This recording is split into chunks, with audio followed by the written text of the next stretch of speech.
see a little red dot pop up on your camera right now. You know what that means. That means we are live. What is up, everyone? How you guys doing on this afternoon?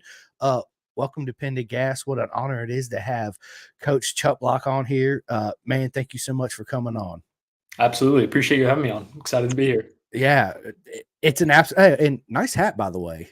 I know. It's like we coordinated. Right? I know, because I got up this morning. I was like, man, what hat am I going to wear? And I was like, you know what? I'm going to wear the Yamaha hat that Dustin gave me. So, yeah, listen, I actually have a lot of questions. So, yeah, let's get into it. How did you what got you into motorcycles to begin with? Let's start from the very beginning. So I will make it as brief of a long story as possible because it is a long story. I grew up playing hockey. I had no inclination for motorsports really for the majority of my life. If I watched a race or something, I was interested in it and I enjoyed watching it, but it wasn't a passion until I graduated from college. I was starting to build a business up, and my business partner at the time said, "Hey, let's sponsor this athlete. He's a pro racer here in Georgia." I was living out in California at the time. So we took on a sponsored athlete.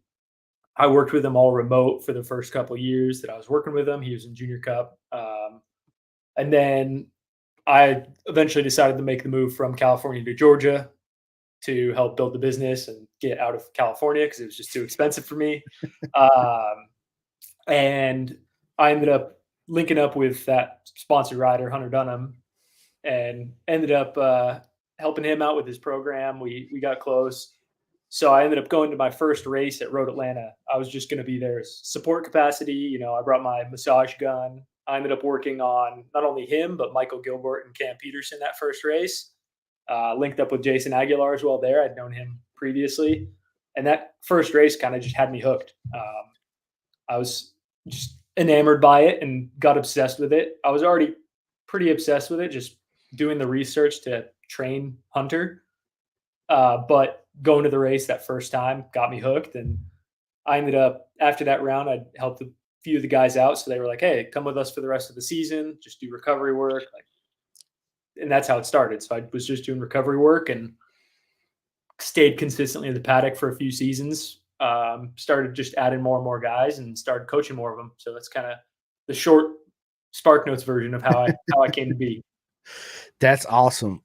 What a way into the industry and the sport. And our sport is just absolutely amazing. Nothing like two-wheel racing. I mean, it's really not the commodity, the people inside, everybody's hugs and high fives and how you doing, what's going on. It's I love it. It's like heaven. It really is. Family. Absolutely family. It really is. So how did you start this whole coaching thing? How did you get into that? So I was a kinesiology major in college. I went to Cal State Fullerton, studied under some good professors there, and I played college hockey as well at Cal State Fullerton. So I thought I was going to work with college or hockey athletes, and that was kind of my path. As I mentioned, I deviated from that after I graduated from college. I kind of burnt out on hockey. I was pretty done with it, and bringing on Hunter Dunham at the time, that got me interested in the sport. But even still, working with him the first year, that wasn't necessarily what I saw myself doing. It was once my business at the time with that business partner fell apart, once that dissolved, I was at that point working with probably 10 guys in the paddock. And it was actually Jason Aguilar at the time who was like, "Dude, don't stress it. You have a spot in this sport. We need somebody doing this." Because at the time, nobody in Motoamerica was doing it. And he talked me into it, going all in on coaching motorsport athletes. So the beginning of it, as far as my coaching goes, was just working with general population clients and hockey players. And then just over time made that gradual jump to motorsport. So you're strictly two wheels only now?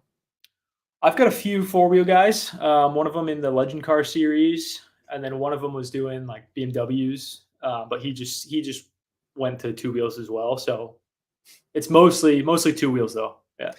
Love it. I love it, man. So listen, Ethan, is there a difference coaching a car racer versus a motorcycle racer, or is it all basic, the same concept? No, it's totally different. Different disciplines, like the mental foundations stay the same. And that's a lot of our work in motorsport because a lot of these guys are already in great shape. We just the changes we make to their physical program are just really refining small details. It's not like most of the athletes I work with aren't crazy out of shape, and then we need to panic and get them into shape. That's not typically what we're dealing with. It's more so making small refinements. The physical side between four wheels and two wheels is definitely a lot different, a lot of a different focus. Motorcycle racing is typically a lot more of a physically demanding sport for the most part. It's different. Like four wheels, you're dealing with a lot more G forces, and we do a lot more neck and core work, more upper body forcing the car around. But two wheels, it's the whole body. I mean, we're doing everything, and these guys have to be elite athletes. Absolutely, they got to be. Yeah, yeah. I couldn't imagine. It's because back in the day, Rossi actually tested the F1 car, and he said the biggest difference was his neck was sore because all the Yeah. G forces. It's a lot different. I couldn't imagine. Right, probably one of the best roller coaster rides in the world in one of those cars. I'd love to feel it. It's crazy. I've seen Yeah, videos of like average people hopping in an F1 car, and the first time they brake, the guy goes, "Ugh," he can't keep his neck up. It's hilarious to see. And people underestimate it. Like, yeah. I think that's the biggest thing that I've gotten from people who don't understand motorsport is they're like, well, what's the big, like, why do you need a coach? You're just sitting on a bike or sitting in a car and doing circles. Okay. You try it and tell me how physical it is. Yeah, it's a lot. Both sports is a definitely a mental game, right? And then I see you out there, you massaging like Matty Skoltz's forearms and all that good stuff. So run me and everybody listening through the typical weekend of actually what you do. So we're talking during a race weekend, correct? Yes, absolutely. So most of what starting out, it was mostly just the recovery services. As I've moved into coaching a lot of these guys and built trust with in the paddock, it's become definitely a lot more involved with their programs. So the recovery side is still a big aspect of it. We're still doing the soft tissue work, making sure they're fresh as possible. But at this point, I'm also staying on top of all my athletes as far as hounding them, making sure they're eating enough, making sure they're drinking enough, getting hydration in. You'll see me run. If you're at the paddock, you'll see me running around from team to team to team, passing out hydration tablets and making sure they're all dialed in.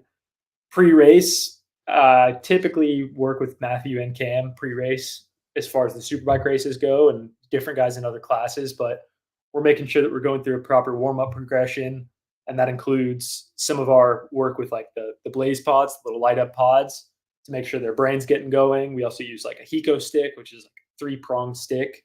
I'll throw it, call it a color, they'll catch it, react to it in real time. So that's pre-race. We're making sure they're as dialed in as possible. Post-race, we go through a debrief process, make sure that we're unloading everything that went on the track. What do we need to work on physically? What do we need to work on mentally? What went well? What didn't go well? Of the things that went not so well, what was in our control? Everything else, just drop off the back. Forget it. Drop the bricks off your back. Stop carrying them around. So that's the general gist of it. And it varies from rider to rider. Yeah. Some guys prefer I'm more involved with their program, and some guys prefer that I'm just there on a as needed basis. Throwing them tablets. Hey man, let me get one of those tablets. Exactly. Yeah. That's good, man. Because we'll actually get to meet because I'm gonna be in Road Atlanta. There we go. Yeah, Nice. and Jersey too for the last race. Do you ever go to the MotoGP race out in Texas? I haven't yet. No, I want to, but it's tough with it right before Road Atlanta. We're doing a Yeah. lot of prep work the week before. So Yeah, that's true. Yeah, because as soon as I come back, I turn around and head straight to pretty much Road Atlanta afterwards. So it's going to be awesome. So yeah, that's awesome. So when you talk to these racers pregame, do you guys just have a little meeting, you two, and it's like a mental talk too as well, right?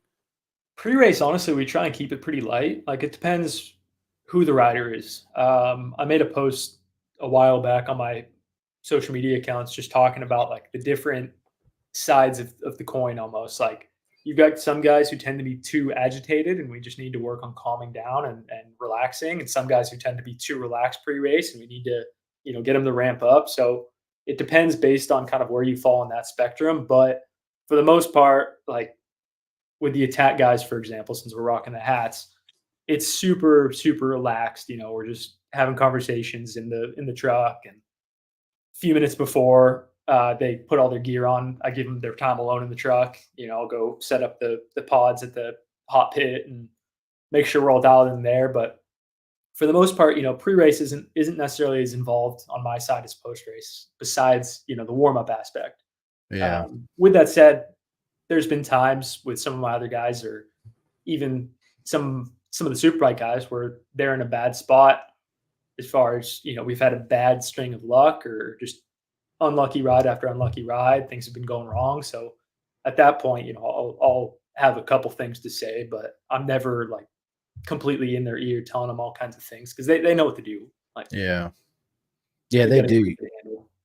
And they're man, all those guys are so nice, right? Yeah, Gagne, Sculty, all man, that sucks about Westby, right? yeah, it's a Yeah, shame. man, such a presence force in our sport, and definitely will be missed for sure. Um, 100%. yeah, man, absolutely 100%. So, did you work with? You said you work with other riders too in the paddock, Junior Cup, 600 Super Sport, pretty much all classes. Yep, pretty much all classes. I think the only class that I haven't been working with somebody specifically in is Royal Enfield. I've helped a couple of the gals out here and there, but nothing formal in that aspect. Yeah, But I think pretty much, yeah, every class besides that had yeah. athletes in. And that Royal Enfield class is awesome. I Yeah, love it's it, cool. right? It's great for the sport. It's yeah, it brings a new element, right? Because the girls actually got to work on their own bike and put it together and Yeah, do all that stuff. I it's cool love to it. see the progression over the course of the season. Like, some of the girls will almost struggle their first time on track, and by the end of it, they could go competitively race for sure. So it's cool to see that progression real time on a Yeah. national scale. Yeah, it is. It is. So, your work with the teams, is it like a contract you sign? I mean, I'm just trying to understand. Did you sign like a contract and you work with them for a year, or is it every other year? Or It's typically just with the riders. Westby it wasn't necessarily a formal contract or anything, but I was more brought on by the team initially, helping out, and I've built a close relationship with Matthew. He's yeah, one of my groomsmen whenever I have a nice. wedding. So um, he and Campy and a couple of the other guys in the paddock, it'll be fun. But it's typically just a relationship between myself and the rider. It's not necessarily on a team basis. I got you. That being said, if I have a team reach out to me and they want to come up with some sort of contract, I'm happy to do that. But as long as there's no exclusivity clause or anything like that, that's something Yeah, I want to that's avoid. Yeah, dude, I understand. I understand. We actually have a couple comments. Peter Essoff, what's going on, my man? He says that's why they call motorcycle shops bike dealers. I mean, you was talking at the beginning, right? What a sport it is. And then look who we got, Chloe Madrill. What is up? She says, "Hi, Chloe, Chris. Hi." Yeah, dude, she's awesome. yeah, Chloe's awesome. I was close with the working closely with the Orange Cat team last year, so I got to know her and Jeremy, and that's all good people over that Orange Cat team. It is. It is. It's a proper team. I actually met him in Jersey. Actually, because every time I went to go by to go say hi to Chloe and actually meet her, and talk to her about the podcast, of course she was always gone, right? And so I ended up meeting the whole team and talking to them. We actually had a conversation about Marquez moving to Ducati. What Yeah, my thoughts were at the time, because he was still a Honda, and I was like, I think he's out for sure. Just his whole, you could tell, you is especially being a rider mindset coach, right? When you're watching TV, can you tell just by their actions and the way what they're thinking, or kind of what they're going through? Um, I mean, I can make my inferences, but I'm not necessarily a mind reader. Like, I like to think I have a decent grasp on kind of what they're going through, and seeing their body language and all of that, and how they handle it. But yeah, I mean, I think everybody could see where Marquez was at. It was pretty obvious. He was Pretty not obvious, super thrilled. yeah. No, and you could tell. I mean, just his body language, the way he approached the media, the Yeah. questions. I mean, it was, yeah, it was Well, just written. the frustrating thing was, like, people obviously accused him of being just a danger on the track, and saying that he's crash fest, and he was last year. But I don't think that was so much him not having his ability anymore. Obviously, it wasn't. It was more so like he's so accustomed to getting a result and he's so driven to get that result and not compromise for anything else that he was like, all right, well, I'm going to push this thing past the capabilities, and if I crash, I crash. It's better than finishing 12th. So Yeah. it was tough to see somebody that good stuck in a position like that for sure. Struggle. I mean, you know, they're not the only ones. Yamaha's been in the same situation, and yeah, it's yeah. To me, it's like what we was talking about, man. Mental game, such a mental game, and that's something that when Daniel. So I went out there to BSB. Me and Daniel have been friends on Facebook. We actually did a couple videos together. We hadn't podcasted together, right? Um, But I asked him, you know, kind of like, how do you prepare riders and stuff? And he's, you know, you just got to stay positive is what he tells me, instead of focusing on where you're not good at on a track or whatever. Focus on where you're good at the track, and, you know, all that good stuff that goes along with it. It was like, it kind of blew my mind, Ethan, to be honest with you, right? Because it's not something that I've ever thought about doing, you know, and I've seen you around the paddock, and I should have come up and said hi, but every time I seen you, like you said, you was just like point A, point Running B, here, around. there, yeah, running around. So I didn't just want to run up to you and be like, hold up, just stop for a minute, man. Yeah. Yeah, yeah, but I will this year for sure. So Do when I it. see you, I'm gonna be 100%. coming up to you and be like, Ethan.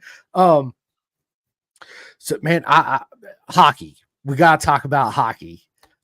You said you grew up playing it. Robert Lackey, a good buddy of mine, which I know Yeah. you know, he grew up playing it, right? So you just don't do it anymore? You play video games of hockey, or is it just something you just I just burnt out. I played basically from when I was 5 till I was 24, 25, and I finished up with college hockey. So I played 4 years at Cal State Fullerton, and by the end of it, I was just, I don't know, just burnt out of it, and I couldn't even watch the sport for probably 2, 3 years after I stopped playing, just because I was so done with it. I've gotten back yeah. to the point where I'm watching again and enjoying it as a spectator, but yeah, I think just it was such a focal point of my life for so long, and last season was just more of a frustrating one with injuries and stuff like that. And so I think just all that combined just kind of burnt out on it. And moving to the South where we don't have much hockey, it was not something I could really do out here. Anyways, closest rink is probably 2 hours away. But I mean, Yeah. honestly, while I played hockey, I loved it for the time being, and it was definitely an obsession. So I was grateful to play college hockey, and growing up, I was a Notre Dame fan, so I wanted to go play hockey at the University of Notre Dame. I was actually going to go play at their feeder school, Holy Cross College, and hopefully make the jump to their club team. Just didn't work out with finances and everything, but it was cool. My first college goal was against the USC, which is obviously Notre Dame's big rival. So that was kind of cathartic, scoring Yeah. my first goal against them. That was cool. That's awesome. You like, yes, in your face. Oh yeah, yeah. I love it. Chloe says yes, and wanted to hear more about the hockey experience. That's why I tuned in. That's awesome, Chloe. So yeah, hockey to me was I had a couple buddies that was really big into hockey, you know, growing up, and Wayne Gretzky, you know, that time period. And Yeah. I forget the hockey game we used to play all the time on the Nintendo, right? We used to play, I think it was Tecmo Hockey or something. It was Yeah. a lot of fun. I just never really got into it. I've seen a couple live matches before. Obviously, my favorite part's when they start to brawl, right? That's everybody's favorite. The gloves come off. It's like, let's go. But man, to me, hockey's a very mental sport too, as well. So yeah, it's awesome, and the way you guys can skate out, that's just amazing. I can't even, I barely can roller skate, Ethan. I'll bust my ass out there on the roller skate ring for real. Andrew, I see Andrew's comment. Yeah, I do. He said, Andrew says, I don't think he ever played hockey. He's not Canadian. I'm a fraud. You got me. He's a fraud. Oh, let me see. I've got my Oh, nice. Titan Athlete Award. So there you go, Yeah, Andrew. there you go. Andrew says he may have been a ref, but who knows? That's why I'm wearing the stripes. That's right. Yeah, that's right. Good one, Ethan. I like that. Yeah. And then High Rev Trev, what is up? He says Rob Blake and Marty McScorley was my dudes back in the day. So I'm guessing Kings fan, Trev. Yeah, Kings fan. So do you know Eli Colby? Yeah, yeah. All right. Hang on. I help him out every so often when I can. Good kid. So, dude, Eli's. So if you look right here above my head, that's actually Eli's suit. Yeah, He actually signed it and gave it to me, man. that's awesome. When I seen him in Jersey, I was like, what an honor. So real quick, funny story about that. I'm friends with a lot of the junior cup kids, and everybody asks me who's my favorite rider. That's the question I get a lot, right? I get a lot of text messages like, who come on, man, because I my thing is everybody's my favorite rider. Yeah. It would be unfair if I was to come out and say, well, Rossi Moore is my favorite rider, right? How would that make all my other friends feel? So I choose everybody. But anyway, so back to the little thing. So my man Isaac Woodworth, he comes up to me. He's like, come on, man, in Jersey, tell me who your favorite rider is, right?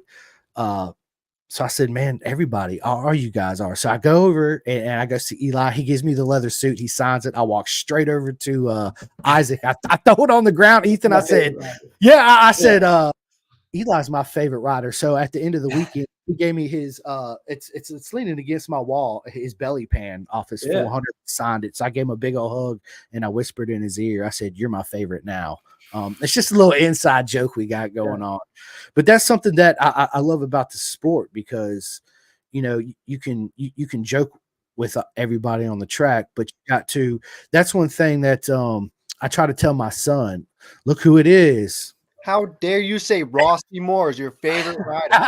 I told you I didn't. I was making it. I was just saying an example, Eli. Come on, man.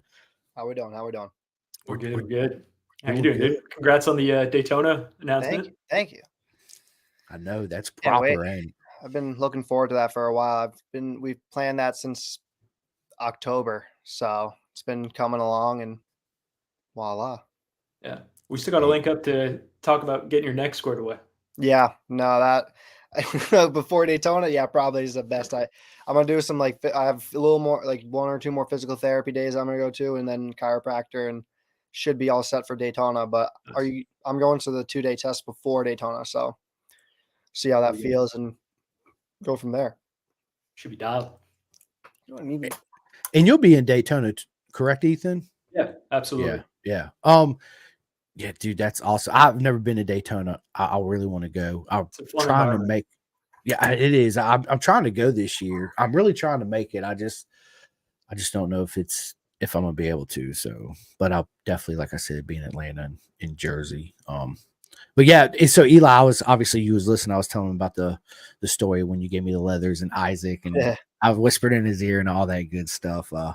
Good stuff, man. Good stuff. And he actually said that you two have worked together before. So how did you two meet? Like how did you two come together? I think it was probably like 2021, maybe. And it was a lot of the guys were joining Southern Pride Performance. It was I think Gus, Joe, and I think maybe Ben. Yep. And I saw that, I was like, shit, okay, I need to check this out. And yeah, we never fully got to work together. But then this year I worked with Ethan at Pittsburgh, helped me out a lot. I was having my elbow problem came back. Actually, I had a problem with my elbow with pinched nerve about in 2020, my first ever Motoamerica round when Gus took me out. So yeah, I've had a nerve problem ever since then, and sometimes it shows up, but mainly it's usually I never have a problem with it until I don't know what it is. It could be either me holding on too hard, or it's something, either I tweak it in the morning, but some days after I ride for maybe 3-4 days in a row, it'll come back. But it was weird. It came back that round, and Ethan was working with me, and it helped me out a whole bunch. So, to anyone that does watch and sees this, that, Ethan's the real deal, man. It's, I know he's super busy, but, if you can kind of fiddle your way into that schedule, it's worth every penny. Appreciate that, man. Nice, man. Yeah, nice. Yeah, I mean, I've heard a lot of good things about you too, Ethan. I won't tell you who all they're from, but yeah, no, I'm just playing. Dustin, of course, when I told him I was having you on, he's like, dude, hell yeah. Yeah, he's all about it. He's like, dude, he's such a good guy, Obviously, Dustin real well because, he's a goon. Yeah, I bet, right? Listen, I bet all you guys are a bunch of goofballs away from the track when you guys hang out.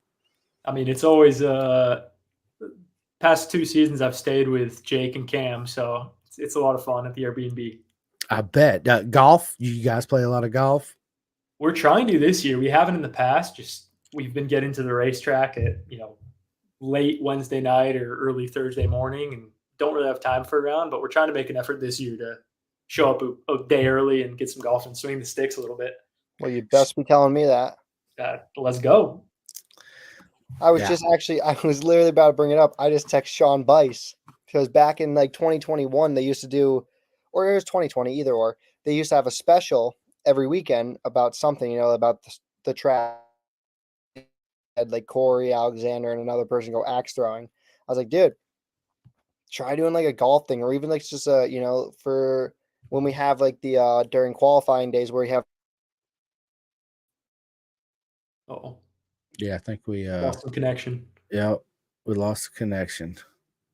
Golf, man, golf's a mental sport, man. I got some golf clubs, and I go out there every once in a while and hit around. But we lost you there for a minute. Yeah, we got you back. Yeah, so Jersey they used to do like some type of or every round they had Gilbert throwing the axes and yeah. So I told Bice, I was like, dude, we gotta get all the Motoamerica guys that golf, put them together, and make like some special out of it. Either it's like for the during Fridays when we have qualifying, we have the long lunch break, just play something, it gives, if you have a favorite rider that golfs, then sure, maybe it might not be for everyone, but it's like you get your riders together, they're gonna have a fun time, and you make some content out of it. Yeah, and it might draw in new people. Look how big good golf is. Like, dude, it's massive. That market, it's massive, and you get to know people on the golf course too. Like it's slow pace. You actually get to see the guys talk and banter. Mm-hmm. Like I'm all for it. I've been trying to get some sort of golf content with these boys going for a while. Yeah, I know like me Rispoli and Brandon played probably like a month and a half ago or so, and it was just we didn't get a lot of time to play because we were rushing, but it was just it's just a fun time. It's always you're out there. We're not talking about racing. We're not talking about anything else. We're talking about something. It's just something like I always play golf to clear my mind. Yep. I don't want to think about racing. If I get a phone call about racing on the golf course, sure, I'll talk to you for a few minutes, but I gotta go swinging about once this group clears in front of me, I gotta go. But it's like it's another different, and if you want to be good at it, then you have to not even focus on racing. You gotta focus on what you're doing.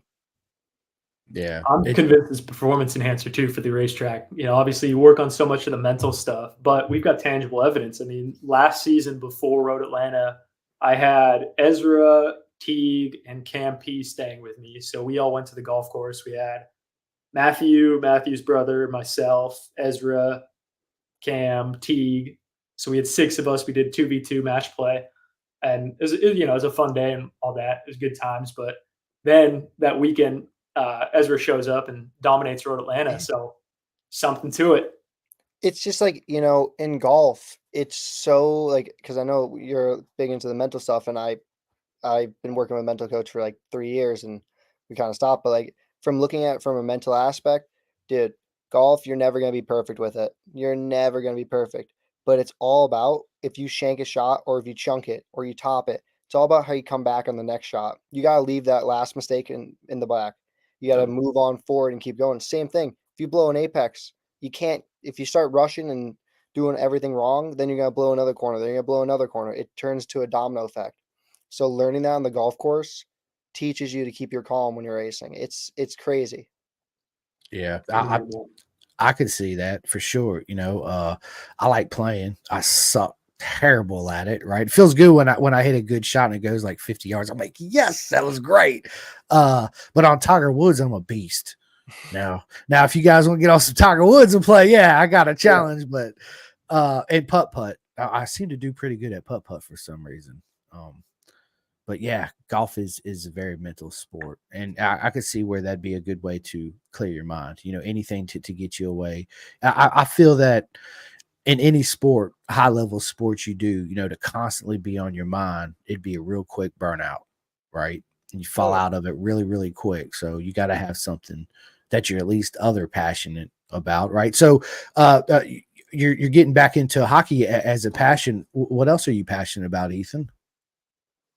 Pretty much just racing. I mean, it's become an obsession for sure. Like even hockey is just casually watching now, but I've got to my right, I've got my big sim rig that I race on, and I've got let's see if I can.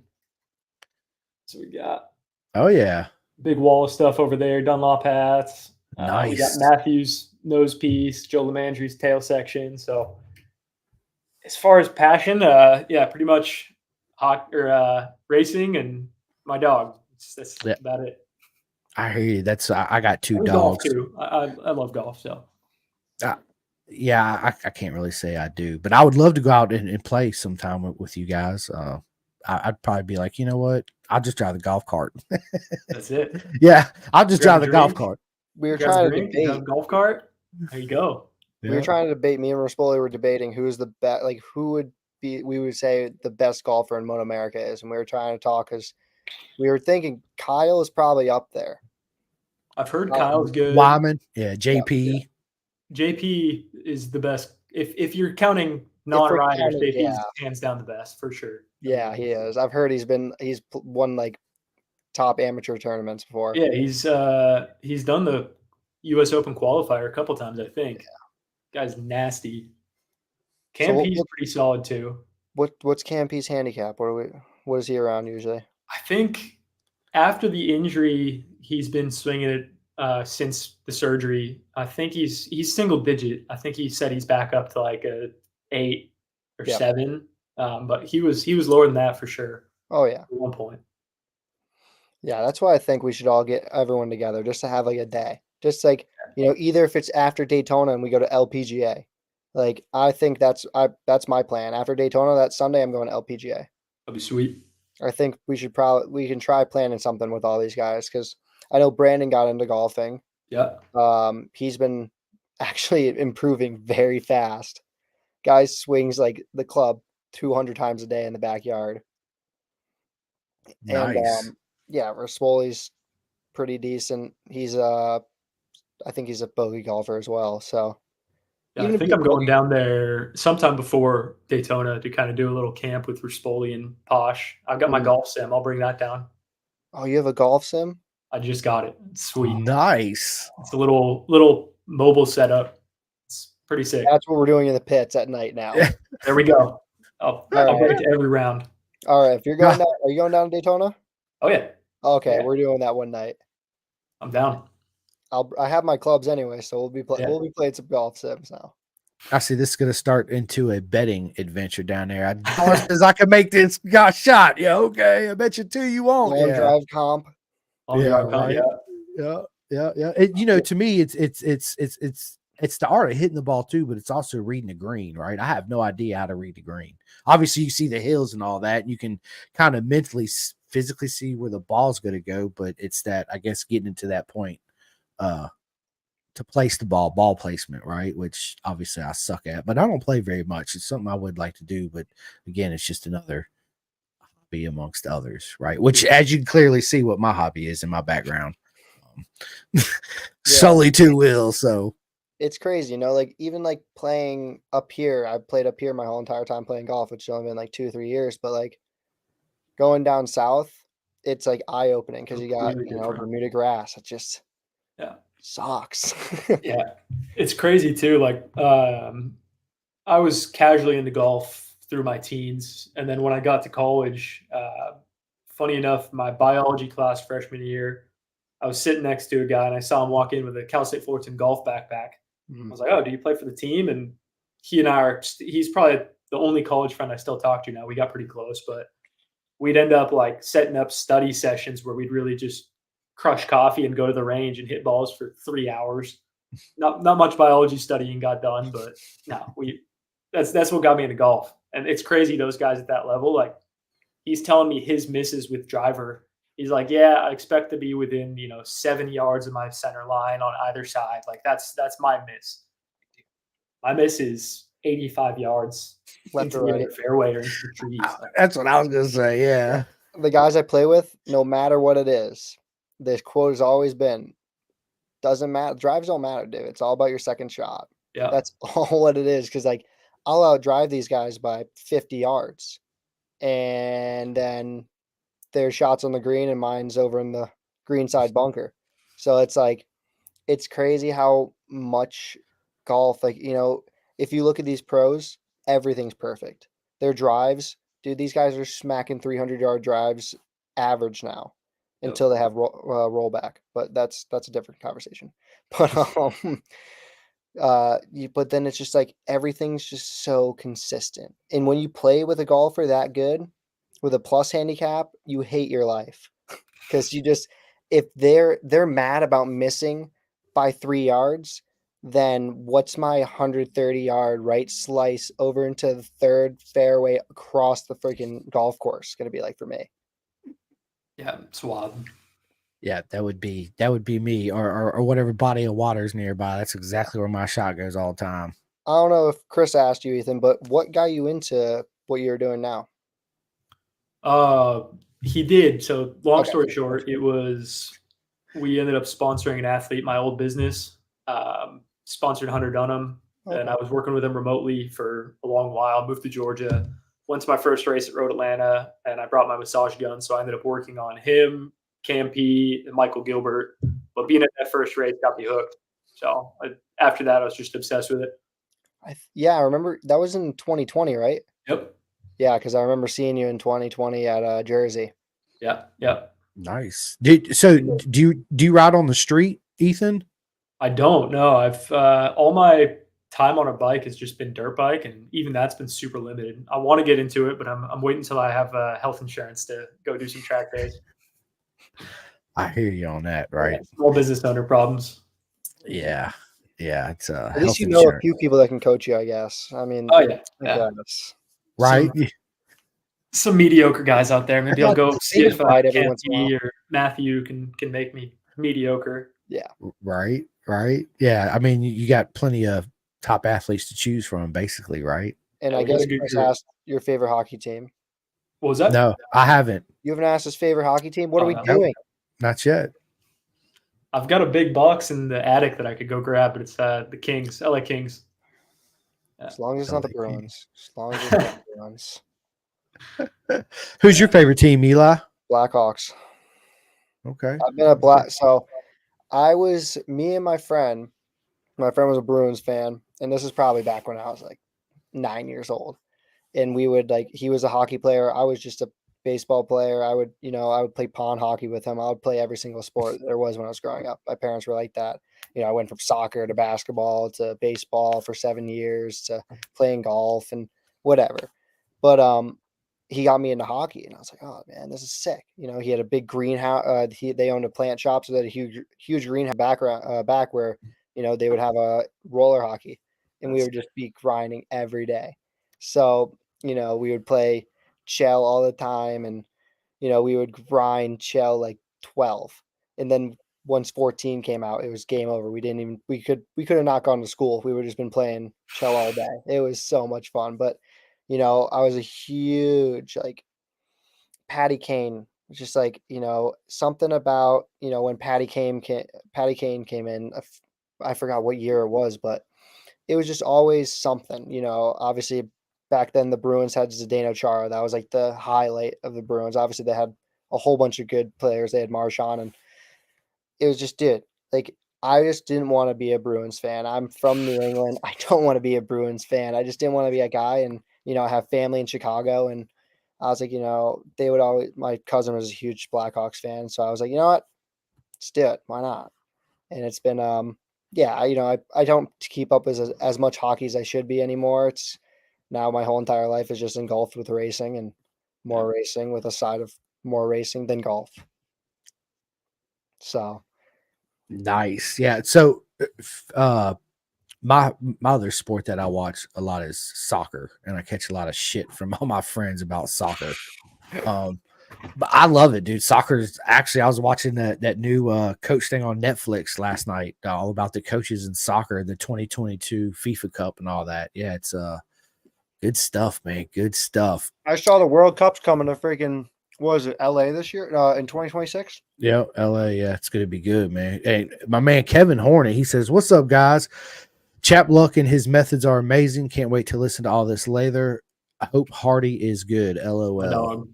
Oh, what happened to your dog? No, he's all good. He's Okay. He's chilling. Kevin's met him a few times.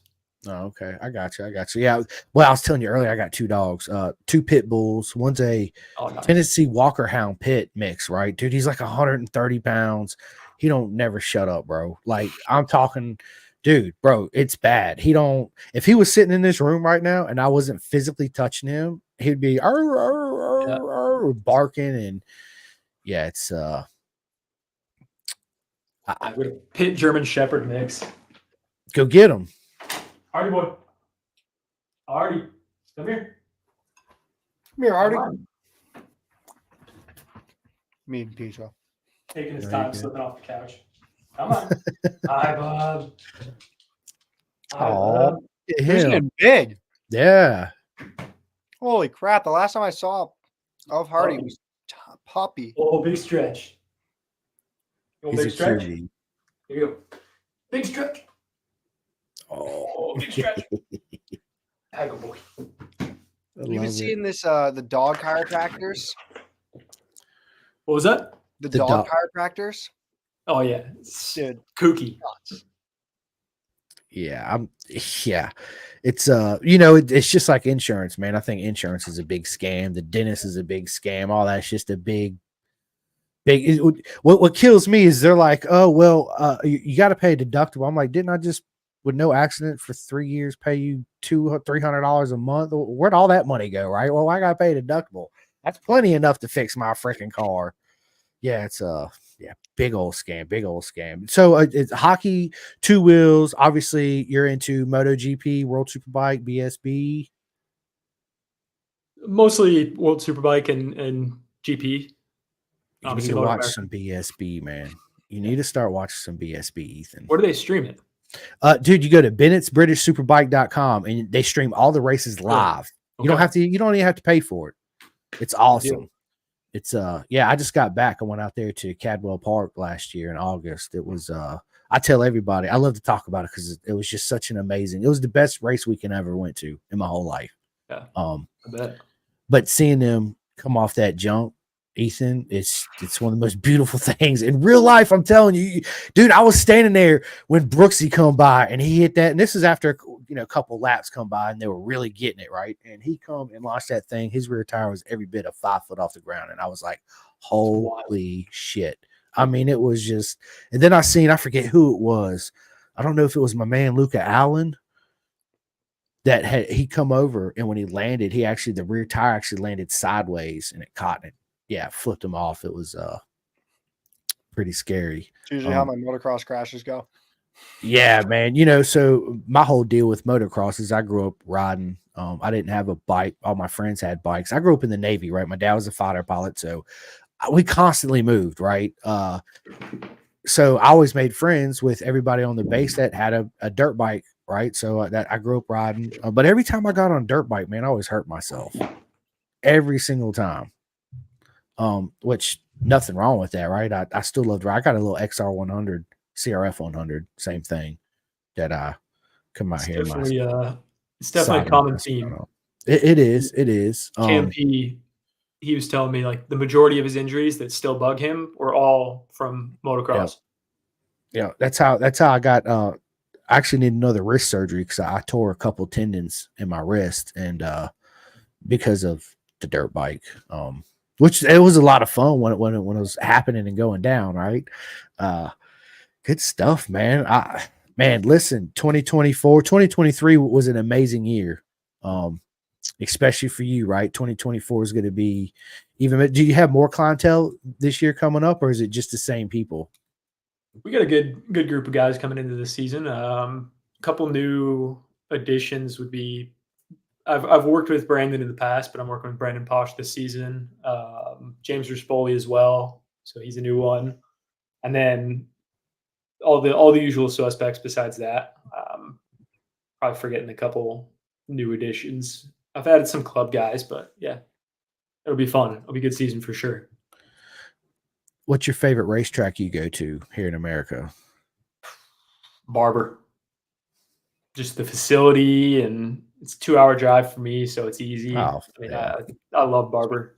I'm bummed we don't end the season on it anymore, just because it was such a good like cap to the season. Just great track, great facility. It's a good area. So You know, Barber's like definitely my favorite. I'd like to obviously get on some of those tracks. I think that would be fun. I did a 2-up ride at, I think it was VIR. That was eye opening. I'm With bummed we don't go there anymore. that dude, was bro, VR is like an hour and 20 minutes from my house. I wish we were still went there. And that's Now we actually lost something I was Pitt. gonna. Who? I was I, saying I, that now we lost Pitt. Like, oh, I know, oh, leaving but thank God. tracks. Thank God. we got Mid Ohio, right? So we're going back Yeah. there, No, Mid which Ohio is is good. cool. It should Yeah, be a good Yamaha track too. I'm yeah. I'm hoping that we can get out there before, I their website's so confusing. There's no quote unquote track days that go there. We've been doing research trying to find when we can go there, and it's just hopeless right now, unless Dunlop does a test there or something. Yeah. Yeah, it's I've never been to Barber. I want to go really bad. I heard It's it really was cool. such an amazing The place. weekend you really want to go there, like don't get me wrong, Motoamerica would be great and it's cool, but the Vintage Festival, that's when you got to go to to Barber. I went there for the first time this year, eye opening. Like I don't even know, like how many people do you know the numbers that like people that come to Barber every year from Motoamerica? Like maybe like is it like 30,000, 40,000? I think something like that. It was better last year. Yeah. Yeah. Vintage Festival set a record at 95,000 people last year. It's wild. It Wow. was we were there for Friday practice, and the whole entire back straight was lined with people everywhere. And it's not like, just that little that grass part. In the woods, you see people stacked 3 Yeah. rows high. Like, it's just crazy. The whole hills when you're racing are filled. And I'm like, dude, I feel like I'm at a Moto America race, but I'm out here with like 60-year-old guys just having some fun. Like it's just it's crazy, and it's like the largest swap meet in America. So not only is there racing, you can go see all these vintage bikes. You get to go see the museum.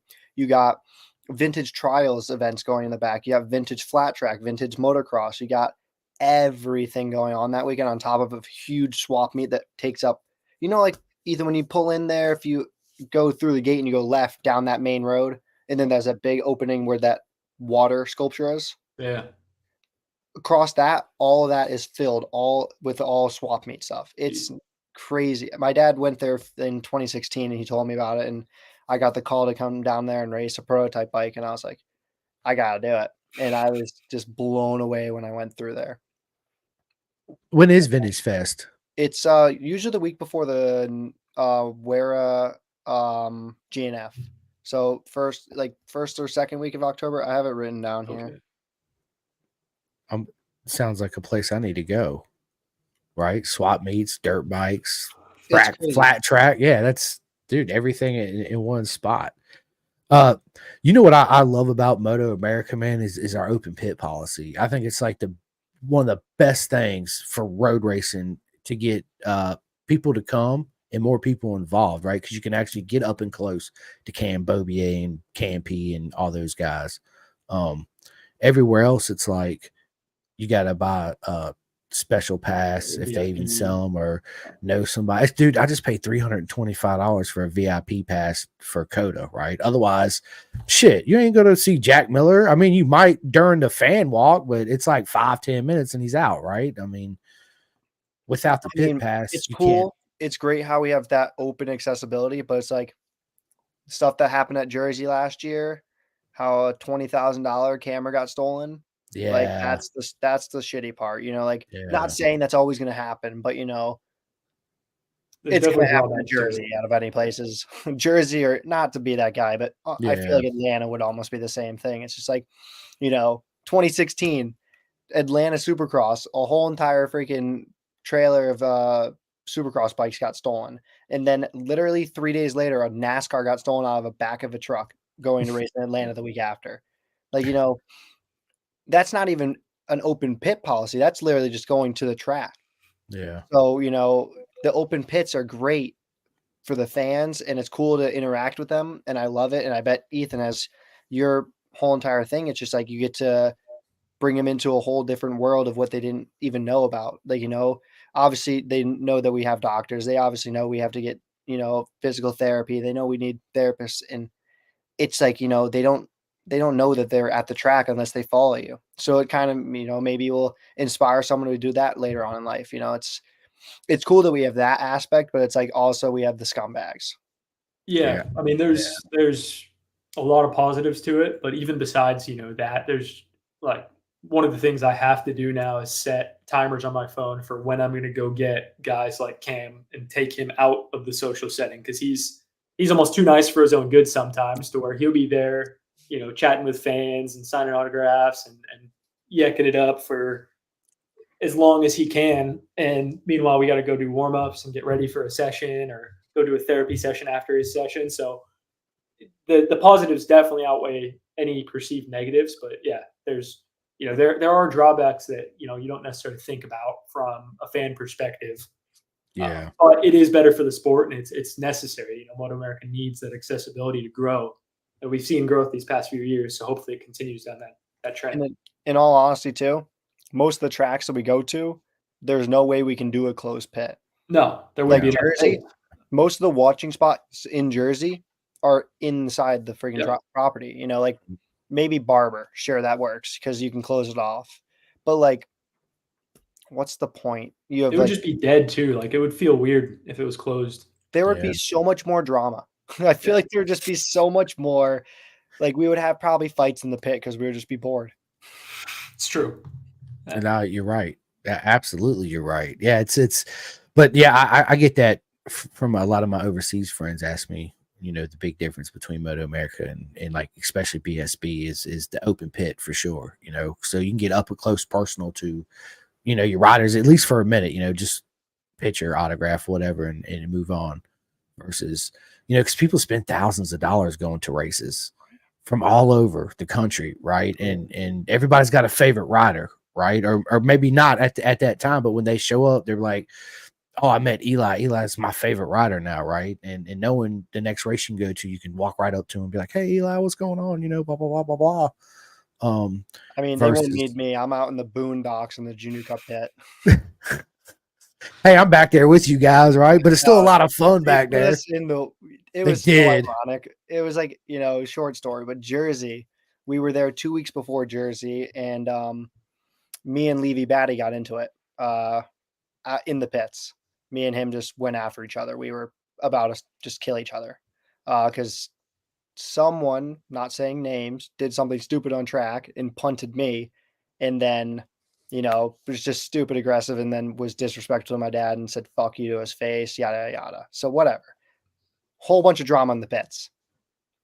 2 weeks later, we're showing up to Jersey and they pit us right across from each other, face to face. I'm like, I hope there's people coming down this way, so I'm distracted. Because that was that's the thing of the mental part about racing. You gotta drop that.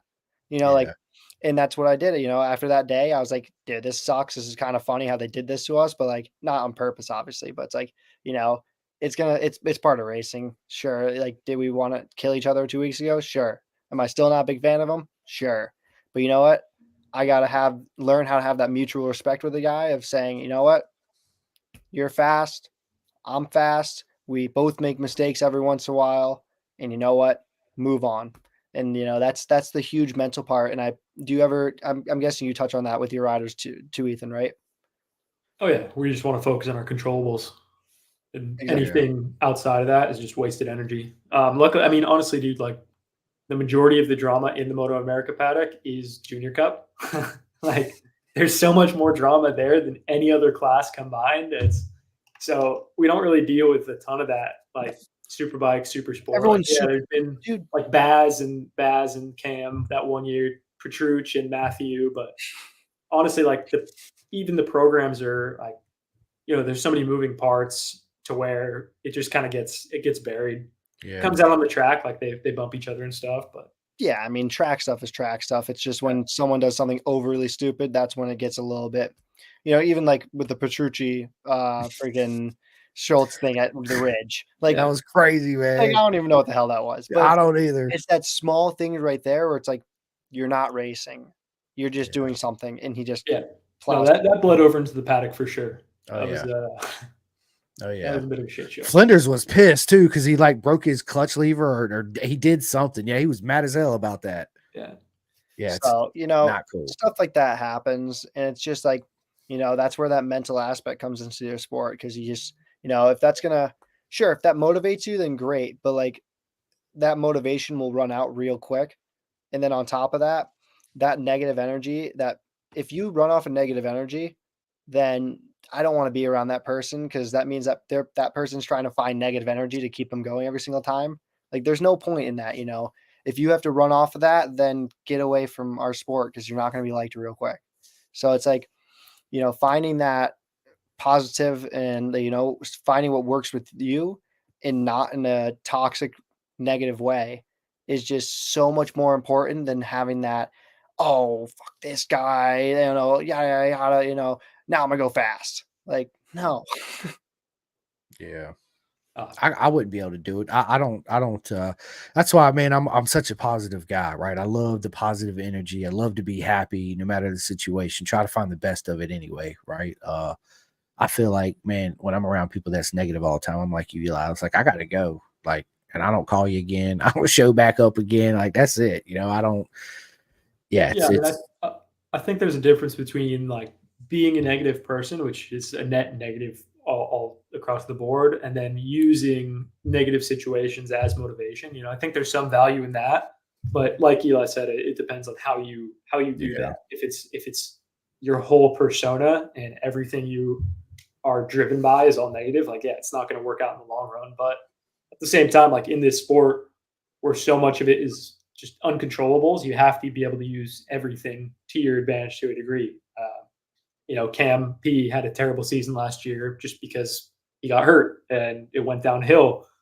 And you know, it's not all sunshine and rainbows coming into the season, but we're using that for fuel in a positive manner. You know, so Yeah. there's definitely a balance there. Like you can't just necessarily ignore the negative aspects of our sport, but and that's not what you were saying, obviously. yeah. I'm just Yeah. touching on like For sure. you know, there's benefits to both sides of that. But I agree 100%. Like there are toxic people in the sport, there are negative people in the sport, and I've been around them before and chose to remove myself from those situations. So it's definitely draining when you're in those cliques. It is. It It's just is. it's just, you know, I've grown up as a energy person, you know, like I've been always taught how to read energy. It's like, you know, I can tell instantly within about a minute, not even, what your energy is and if I'm gonna be here for longer than 3 minutes. You know, it's just like, you know, that negative energy, people don't, you know, with cigarettes, there's secondhand smoke. Dude, there I don't know if people want to believe it or not. There's secondhand negativity for sure. You know, Oh, if for you're sure. stuck around someone that's negative your whole life, then, you know, Don't divorce rub off. them. That's really how it is. Your wife wants to complain all day, then fucking leave her. You know, that's really how it is.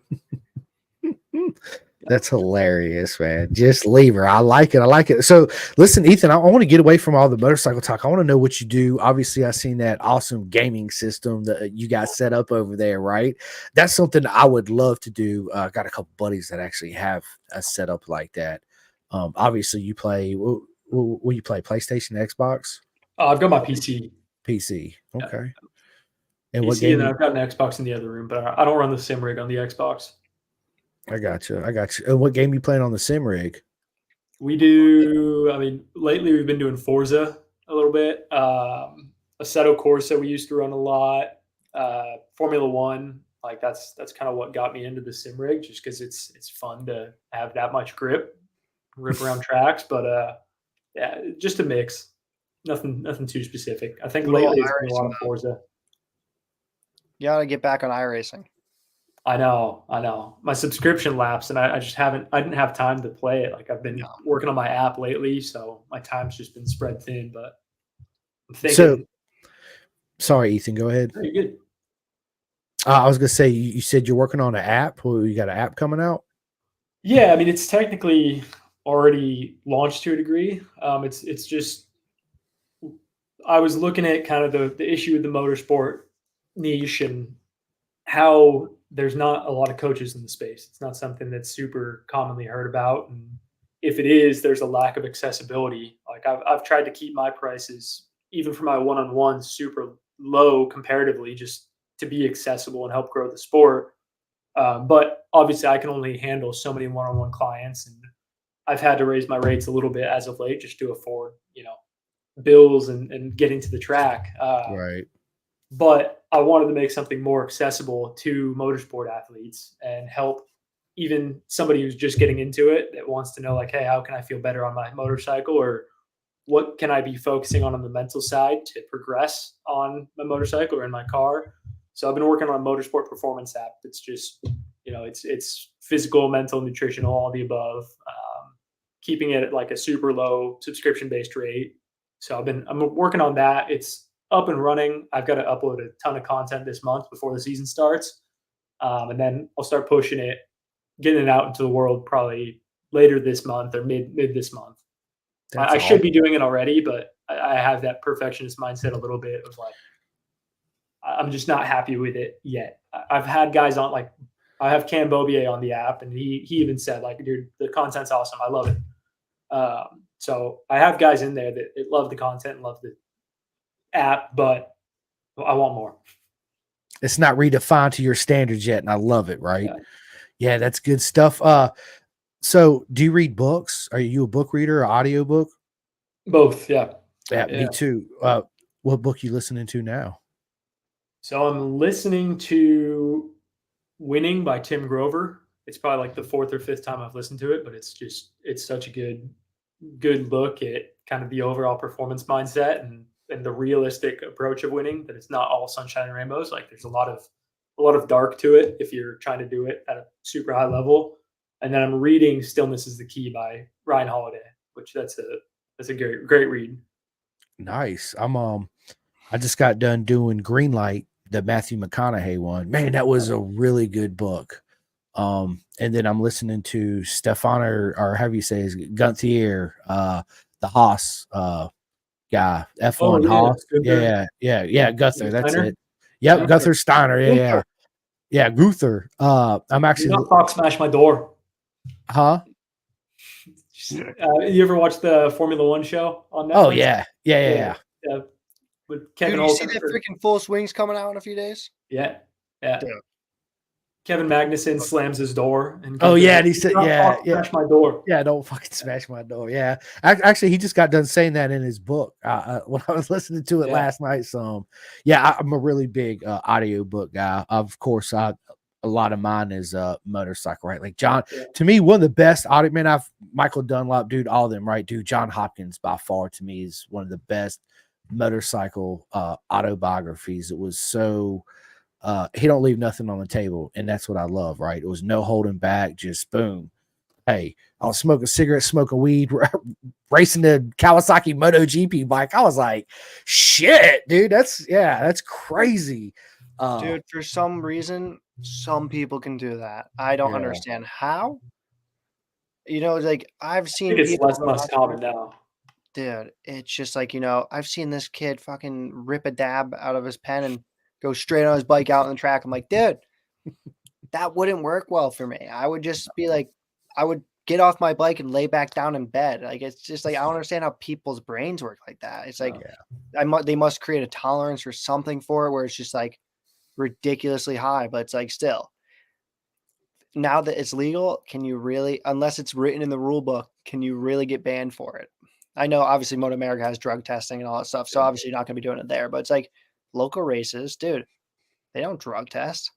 Guys will be out there freaking half baked out of their mind thinking about their freaking Wawa trip they're going to make after this race than being out there racing. Their Bucky's trip. Got to go by Bucky's, get me some beaver nuggets. Yeah. Yeah, dude. Absolutely. I know, dude. That's why I had them for the first time last week. They're good. They're awesome, man. Awesome. So, Ethan, what are you watching on Netflix right now? We just watched the NASCAR version of Pressure to Ride or Drive to Survive. Is it good? I forget what it was called, but that was good. It was 5 episodes long. It's nowhere near as good as the Formula One, though, right? No, it's just different. Yeah. Like it's cool, but I think it's more of like a reserved look at it. Whereas Formula One, they try and like Netflix tries to amplify the drama way overboard to a degree. Yeah. But that one's worth the watch. Besides that, not a ton. A lot of YouTube, just watching good golf. Like that's Good golf. go-to. I hear you. I spend so much time watching Good. Bob Does Sports, Foreplay Golf. Like, dude, it's outrageous. I was just watching freaking Good or the new Foreplay video right before I got on here. Nice. Dude, it's getting so crazy with YouTube golf. It's getting so big where it's like all these new videos are coming out with or with pro golfers. It's like, you know, it's all and they because they're all getting brand deals with clubs. It's just like, dude, if you are using our brand, you get to use our golfers now. Where it's like, it's cool, but it's like crazy how big it is. Like it shot onto the scene, what probably 2-3 years ago now. It's just been ever since then. It shows the trajectory of sport. Like I think that's what motorsports need to do a better job of is that accessibility and like content behind the scenes. Because that, like, if we had that kind of grassroots content from a lot of our guys, it build a lot more traction. And social media engagement's more appealing than television views now. Of course, absolutely. Social media is such a big in every sport. I don't give a shit if it's football, baseball, whatever it is. Social media is such a big thing now, right? It is. It's so Star Wars or Star Trek. Star Wars. What not Star the Wars? new ones. Not the new ones. New ones Okay. are no bueno, in my opinion. I can't Okay. do it, Okay. but, yeah. What Star Wars character would you be? It's a tough question. Probably Chewbacca. Just a loyal sidekick. I like it. Yeah. Chewbacca. I had somebody talk. That's the best part. You don't have to say one word other than just make That's it. Great That's sound. it. Easy. One word. So, if you had a younger self sitting in front of you, what advice would you tell them?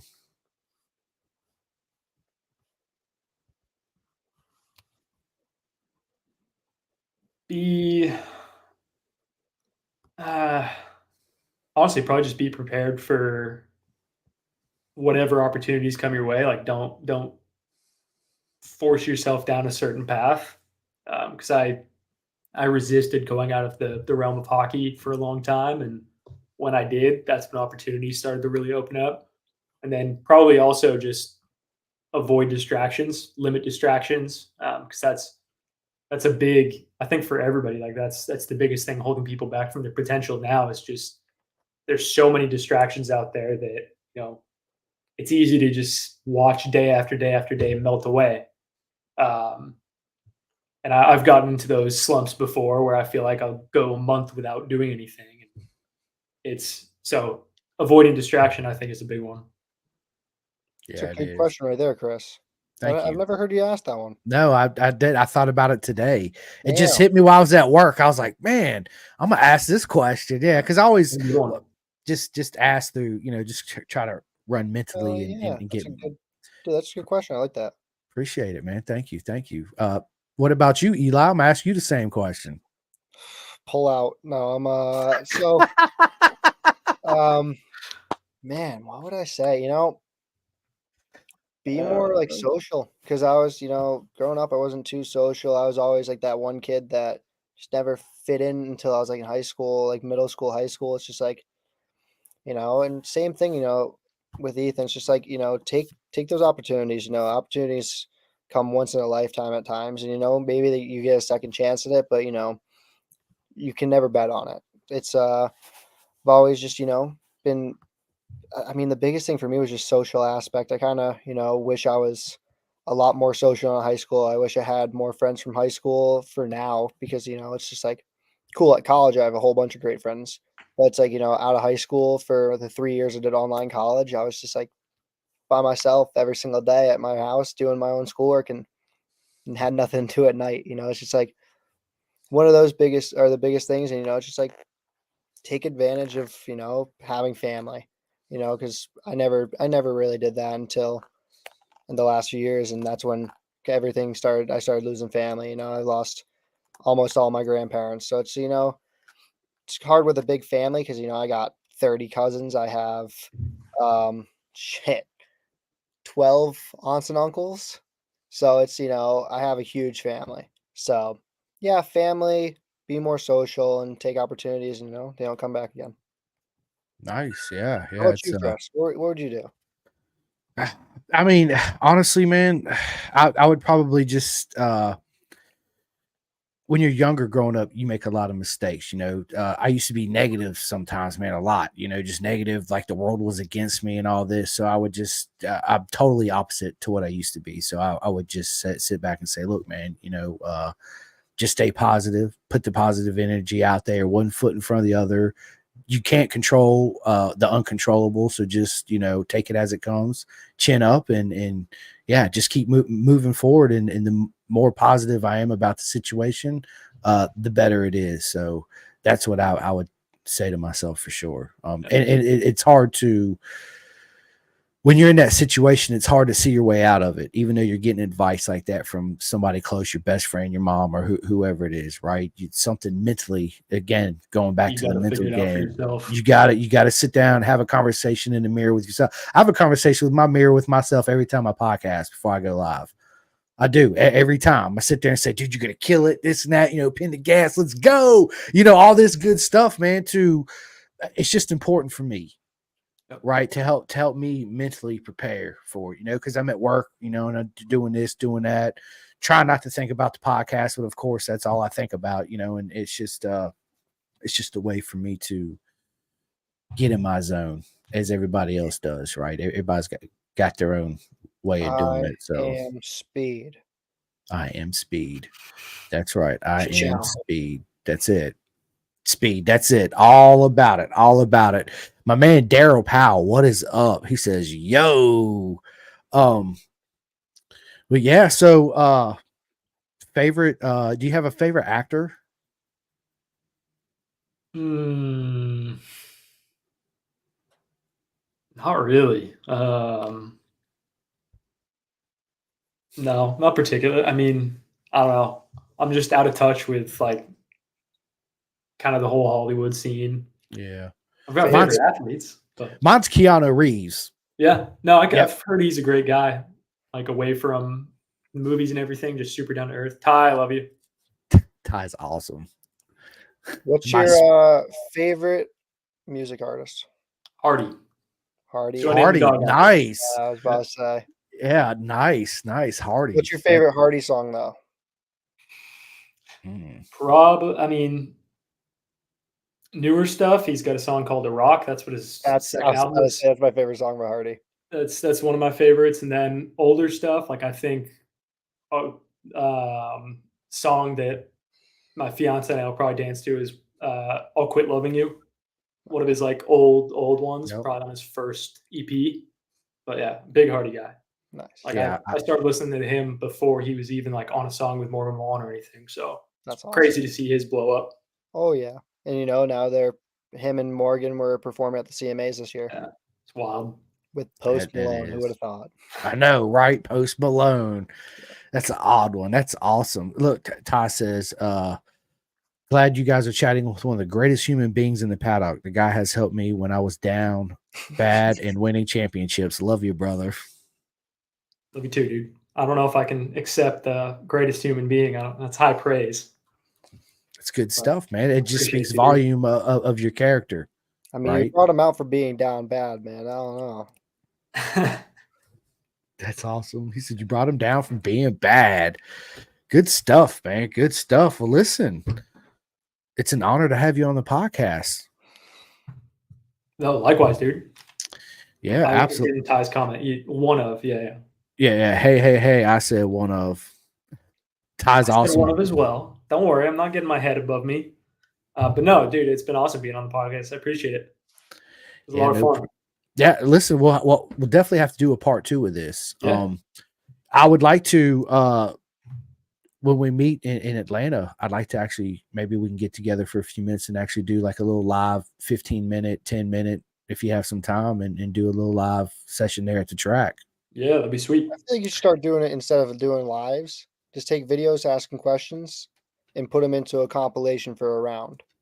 Yeah. I think that'd be smarter.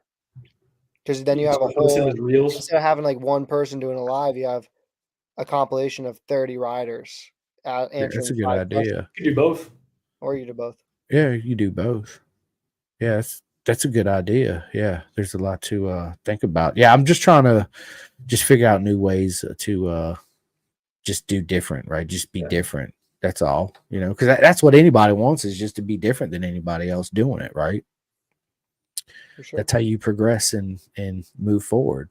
I mean, Yeah. you can't be static doing the same thing all the time, because you Mhm. can't. You're not going to go anywhere. Well, listen, I wish I had a simulator, because I would love to get on there and race you. Let's go. We got to get you one.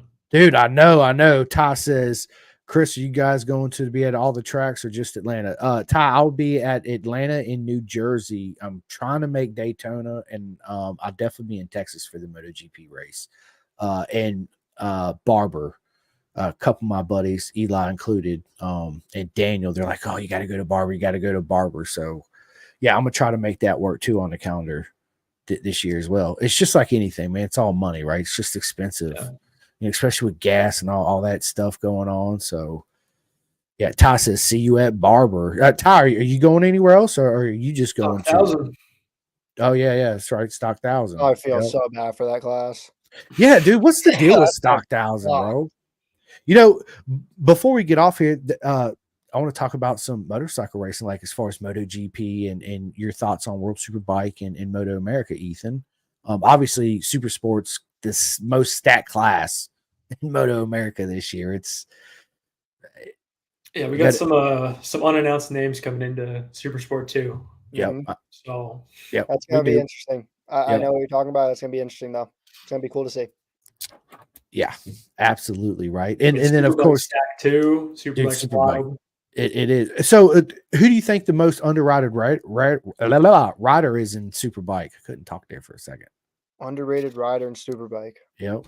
I mean, it's tough. Like, I don't think we've seen Campy at his potential yet, especially not on that Yamaha. I mean, the limitations of his injury are not a lot of people understand how limiting it was. Like, he couldn't do this with his wrist. So hanging off on, like, if you look back at all of his crashes, they're all right-hand corners.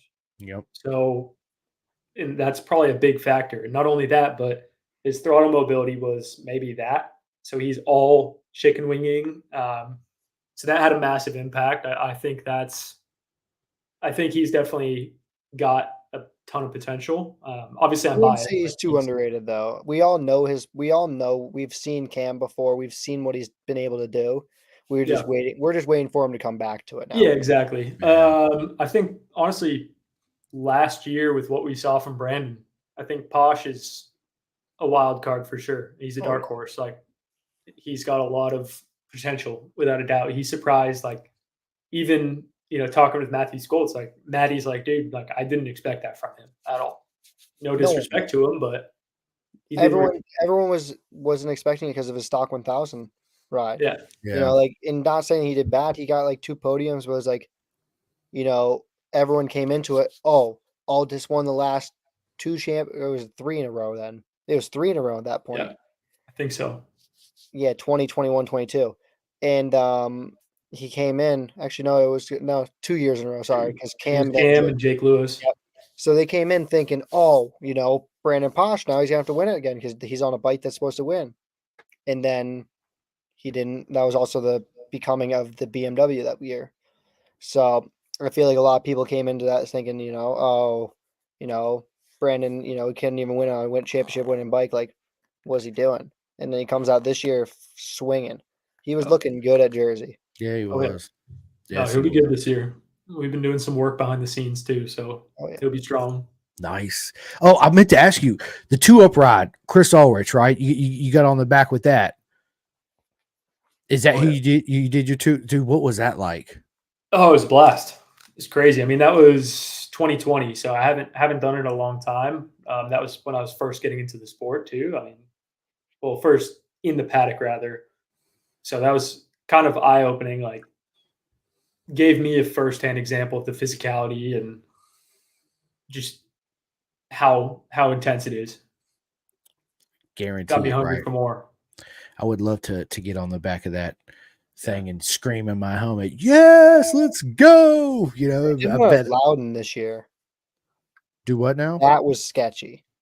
Loud and sketchy itself. Ulrich did a 2-up ride at Loudon. He was Yeah, it's offering it scary. at Loudon. No, I barely want to ride there by myself. Yeah. Like, and Uh, it's like, but that's also another track where it's like, you think it's not that hard, go to yeah, Loudon. Like, you're gonna find out real quick. There's a wall to your right, and you're gonna be hitting a pothole about 70, 80 miles per hour and find out how that feels. That's the cool part about those things. Like if you go to like Coda, then dude, you get to go down fast straight away and go and have some fun. But then like, if you only think racing's just that, then you go to a technical track and try it, then it's cool how, like every track has its own flair, and that's what makes our sport so special. Yep. yeah. Nah, you're right, 110%. So, MotoGP, Ethan, you think Marquez is gonna do really well this year, or I mean, I think he'll definitely be up there. I'm curious to see the KTM's how they continue the development because I think Binder is like if he was on a Ducati, I think he'd be the guy to beat right now. I mean, yeah, he's a stud. I don't think he yeah, gets enough credit. I think he's pretty underrated. But yeah, I think Marquez is going to be obviously very competitive, and I think until they're not, just all the Ducatis are the bikes to beat. yeah. I'm with you with Bender. I'm a huge Brad Bender fan. And y'all were sleeping on him last time you guys asked this question. What was it? When the Avery Dreyer didn't show up for his podcast. Y'all were sleeping on him for the Yeah, championship. yeah. I mean, KTM's Well, just not got. you, Ethan. These No, I guys know. were. Yeah, I mean, I was. Yeah, I was. I ain't gonna lie. KTM's just, man, they just bringing so much to the program, right? I mean, they're just throwing all kinds of stuff at it left and right. I think Jack Miller's really got to step his game up this year. Otherwise, Pedro Acosta's definitely going to have his spot. Not Fernando, but yeah, Pedro. Pedro did really well in the test, right? Ended up, I think, first or second behind Jorge Martin. I personally think Jorge Martin's is going to be one of the first riders announcements to leave. I don't think he's going to stay with Ducati because of what happened last year. And I think Ducati's in even more of a predicament this year, because last year, I mean, let's just be honest, they didn't want Jorge Martin to win the championship on a non-factory colored bike. Yeah.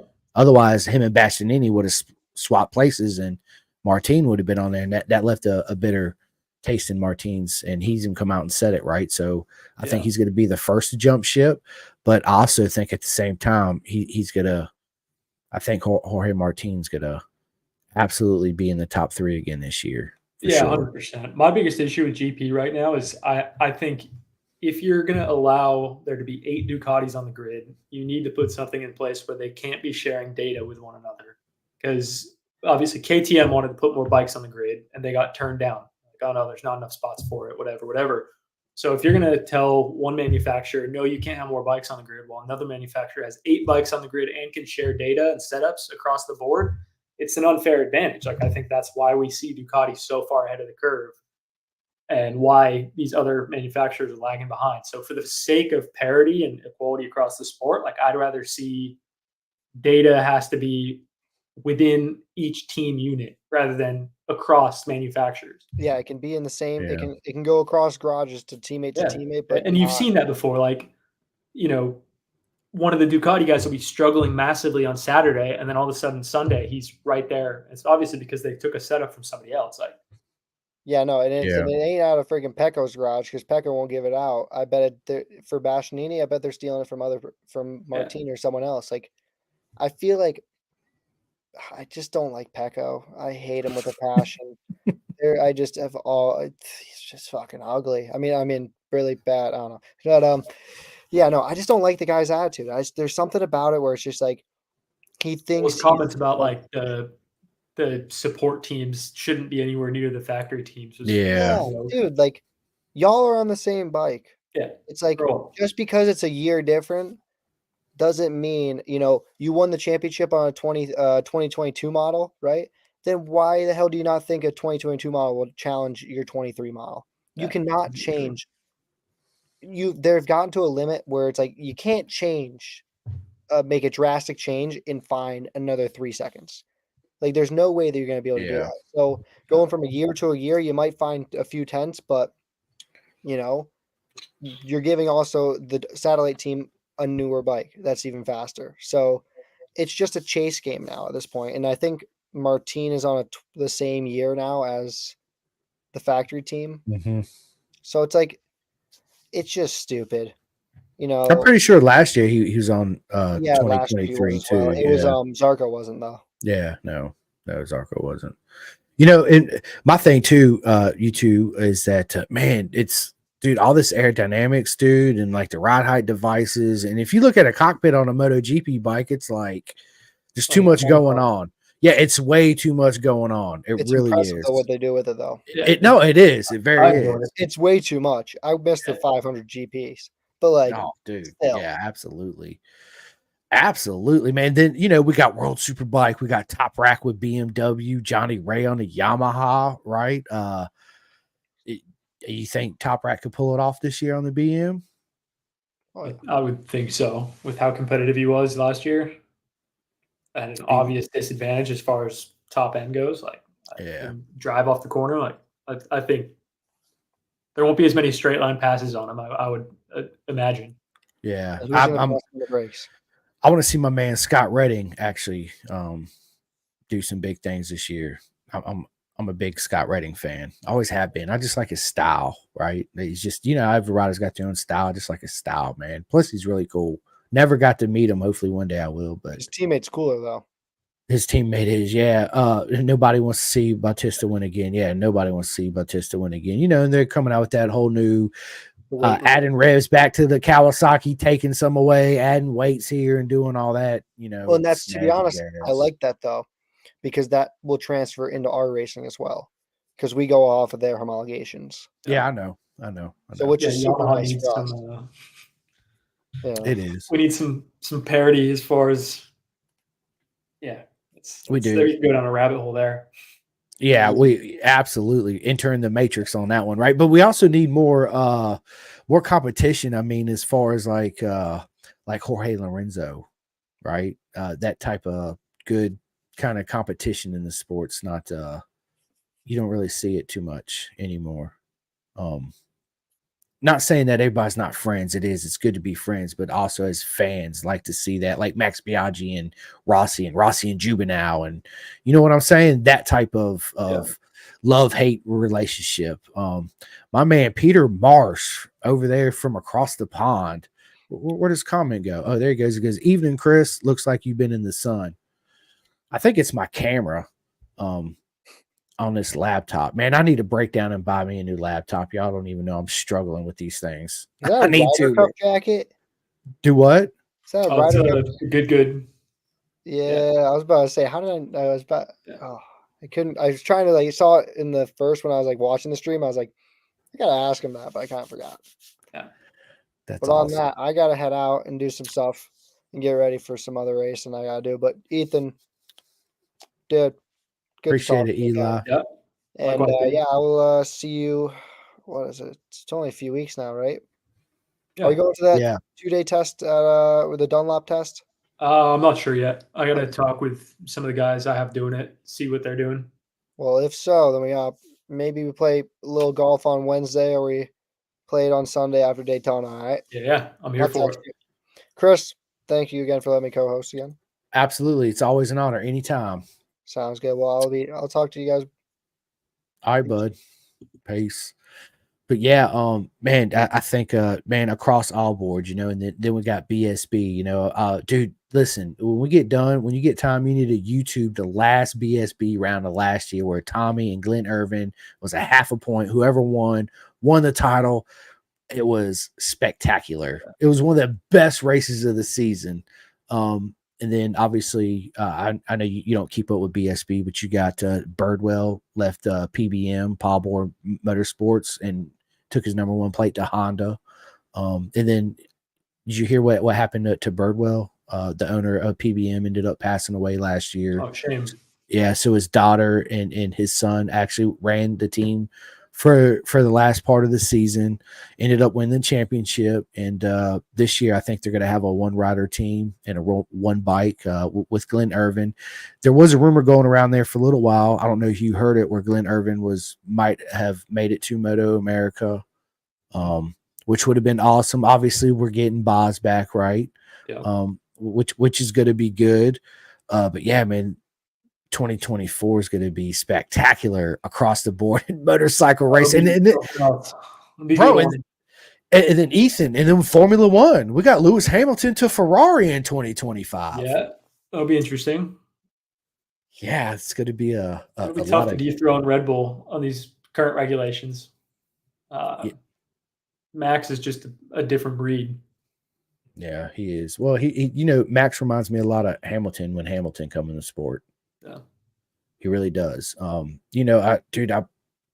like F1, but it's getting harder to watch, because not a lot of passion. I mean, not passion, but passing, right? It's really hard to pass, and besides Max at the front, last year was definitely a step in the right direction. It was a lot closer besides Max. Like, if you take Max out of the equation just because he's dominant and otherworldly right now, like, it was good racing last season for the most part. Like, there were a few tracks for sure that were snooze fest, but yeah, I feel like it was better than like 2021, 2022. 21 was pretty good. 21 was pretty. I was gonna say 21 was pretty good. Yeah. 22 was a bit of a snooze fest. 23 was better. Yeah, for sure. Yeah, 2024 is going to be exciting. It's just to me, it's such an engineer sport, right? Same thing where MotoGP's heading in that direction. Give it back to the riders. Take less. You know what I'm saying? I'm conflicted on that, because it's like we have IndyCar as far as a non-constructors cup. Like, I enjoy the constructors cup because it does bring about like innovation, and we get to see what happens when there's a marriage of a fantastic engineer like Adrian Newey and a very receptive pair of drivers and a team working around a very singular focus. Like, I enjoy that aspect of it, and honestly, I wish that Formula One would have less of a allow for more gray area, allow for more innovation. I was just reading Adrian Newey's book, How to Build a Car, and he talks a lot about like that's been his success, is finding the gray area, and I find that fascinating. But it does make it less of a spectator sport for sure, as far as for the casual fan. Yeah, well, you also run into when you do that, you got people with the most money's obviously going to win all the time, right? It's that's the downside. The budget gap has helped a little bit, but yeah, I mean, there's only 3 teams that can realistically spend as much as one another, and that's Ferrari, Red Bull, and Mercedes. Right, dude. Speaking of which, dude, listen, I went to last year. I went to COTA, and I flew out of Roanoke, Virginia, to Charlotte, right? And man, the airport was just slam packed when I arrived there. I think it was like 2 in the afternoon. Of course, I walked to my gate to wait, right? And it was people were everywhere. I looked over to my left. One person had just got up. So I ran over there. I sat down in my seat, Ethan, and I set my backpack down, and I looked at the person right next to me. It's fucking Zach Brown, bro. Huh. And I took a double take. I said, no way. And he looks at me. I said, freaking Zach Brown, bro, what is up? And he just looks at me like, oh my God, the energy you're putting out right now. I was like, dude, I'm a huge fan. Like, I can't believe. Like, this trip's going to be awesome. I just met Zach Brown at the beginning of the trip, right? Got a picture with him. I had just a couple minute conversation. Wasn't very long. I really wanted to ask him about Ricardo, though. Like what happened between you guys and Ricardo? Like, what happened? But yeah, I didn't have a chance to talk to him, but it was crazy to actually got to meet the guy. It was an honor, right? How often can you say that, especially in little airport Charlotte? 100%. Yeah, it was proper mega. It really was. It was good stuff.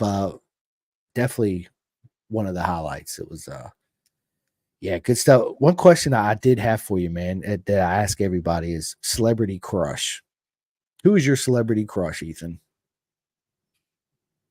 Ever seen the most recent Bond film with Daniel Craig? Mm-hmm. Anna de Armas in that at the beginning. Yes. Yeah. Yep. I forget her name. I'm trying to think of her name. I can't remember her character's name just because she was only in it for 10 minutes. 10 minutes, yeah, but you're right. She was yeah, absolutely spectacular. Listen, this has been a lot of fun. We're an hour and 30 minutes into it. I would love to do it again. Let's definitely come up with another game plan. I'll definitely see you in Atlanta, so we'll take a couple minutes and we'll work something out there. What Eli said is pretty good. I'll have to come up with a list of questions and just go around and just ask everybody real quick. Hey, real quick fire shots. I got 5 questions, and just fire up my phone, and then I can edit them and put them out there. That's good stuff. Listen, why don't you tell everybody, Ethan, where they can find you at? If there's any riders out there that's going to be listening to this later on, how they can actually get in touch with you and all that good stuff. Yeah, absolutely. So my website's just southernprideperformance.com. My social media is all just Coach Chapluk. So that's Coach, no space, CHAPLUK. I'm pretty much just on Instagram and Facebook.